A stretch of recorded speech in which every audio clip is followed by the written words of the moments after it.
नमस्कार शेतकरी मित्रांनो, जसं मी तुम्हाला म्हटलं की मीडियम फिडिंग दिली.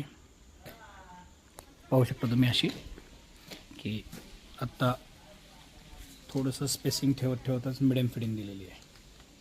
कारण की आता आपल्याला स्पेसिंगसाठी आडव्या काड्या टाकायच्या आहेत. तर आपण काय करणार आहे की साधारण करंगळीच्या मापाच्या अशा थोड्याशा जाड काड्या ह्या वापरणार आहेत. तर हे कशासाठी, तर माझा 5 फुटी बेड आहे आणि साधारण 4-4.5 फुटाची ही स्टेम आहे.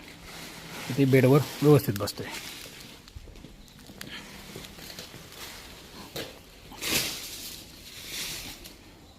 काय करायचं आता मी आज काय करणार आहे, हे रॅकची आतली बाजू, त्याच्या खालचा हा रॅक, हा अर्धा रॅक इकडचा आणि अर्धा म्हणजे मध्यापासून इकडं 2.5 फूट, इकडचं 2.5 फूट एवढाच रॅकवर स्पेसिंग घेणार आहे.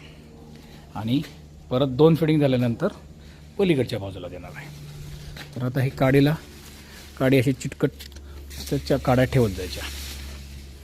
थोडंसं अंतर ठेवायचं असं.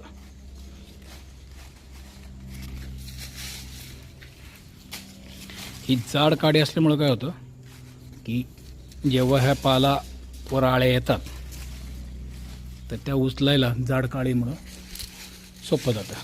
पातळ काडी असली की ती अशी वाकते भरपूर आणि मग स्पेसिंग देताना जेव्हा काडी उचलतो तेव्हा ती काडी हल्ली की आळ्या जमिनीवर पडतात. मग ते डबल ताप होतो. शक्यतो मी जमिनीवर पडलेल्या आळ्या टाळतो उचलायचं.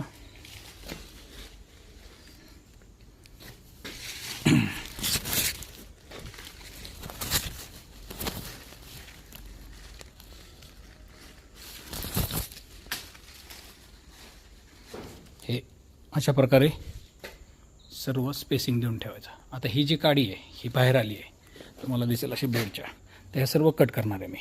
काय होतं, मग आळी इथपर्यंत येते आणि थोडा उशीर झाला, एखादी आळी भरपूर पालावर चढल्या तर खाली पडतात. तर ह्या काड्या तेवढ्या ज्या बाहेर आल्या बेडच्या आतून कट करून टाकायच्या. पाहू शकता अशा प्रकारे आडवं फिडिंग देऊन झालेलं आहे.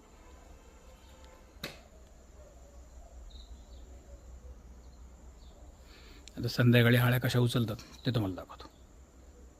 भेटूया पुढच्या व्हिडिओमध्ये. धन्यवाद.